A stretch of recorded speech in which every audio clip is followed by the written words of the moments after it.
ಈಗೀಗ ಹೊಸ ಡಿಸೀಸ್ ಬರತೈತ್ರಿ, ಅದು ಮೇನ್ಲಿ ಸಣ್ಣ ಹುಡುಗರೊಳಗೆ ಬರತೈತಿ. ಎಲ್ಲಾ thanks to sugar. Mainly fruit juices, chocolates, biscuits, pastries, cakes, ಆಮೇಲೆ ಕೋಕೋ ಕೋಲಾ ಎಕ್ಸೆಟ್ರಾ ಇದ್ರೊಳಗೆ ಇರ್ತೈತಿ.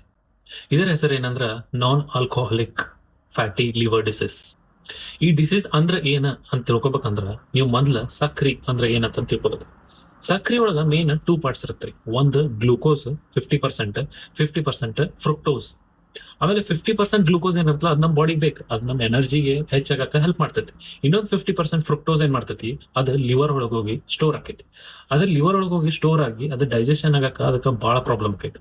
ಅದಕ್ಕೆ ಅದು ಫ್ಯಾಟ್ ಆಗಿ ಕನ್ವರ್ಟ್ ಆಕೈತಿ. ಅದಕ್ಕ ನಾನ್ ಆಲ್ಕೋಹಾಲಿಕ್ ಫ್ಯಾಟಿ ಲಿವರ್ ಅಂತ ಹೇಳಿ ಕರೀತಾರ. ಅದಕ್ಕ ಶುಗರ್ ಇಂತ್ರ ಫ್ರುಕ್ಟೋಸ್ ಇಂತ್ರ ನಾನ್ ಆಲ್ಕೋಹಾಲಿಕ್ ಫ್ಯಾಟಿ ಲಿವರ್. ಆಮೇಲೆ ಸ್ಟೇಜ್ 1 ಒಳಗ ಲಿವರ್ ಸಿರೋಸಿಸ್, ಸ್ಟೇಜ್ 2 ಒಂದೊಂದ್ಸಲ ಲಿವರ್ ಟ್ರಾನ್ಸ್ಪ್ಲಾಂಟ್ ಮಾಡ್ಬೇಕಾಗಿ ಬರ್ತಿರ್ತೀವಿ ಮುಂದೆ. ಅದಕ್ಕೆ ಯಾವಾಗ್ಲೂ ನಿಮ್ ಹುಡುಗರಿಗೆ ಶುಗರ್ ಒಂದ್ ಸ್ವಲ್ಪ ಕಂಟ್ರೋಲ್ ಒಳಗ ಇರ್ರಿ. ಎಲ್ಲಾನು ಏನೇನ್ ಕೇಳಿದ್ದೆಲ್ಲ ಕೊಡಕ್ ಹೋಗ್ಬಿಡ್ರಿ. ಒಂದ್ ಸ್ವಲ್ಪ ಶುಗರ್ ಕಂಟ್ರೋಲ್ ಒಳಗ ಇಡ್ರಿ. ಮೇನ್ ಹೆಲ್ದಿ ಡೈಟ್ ತಿನ್ನಿಸ್ರಿ. For more information follow me please. Thank you.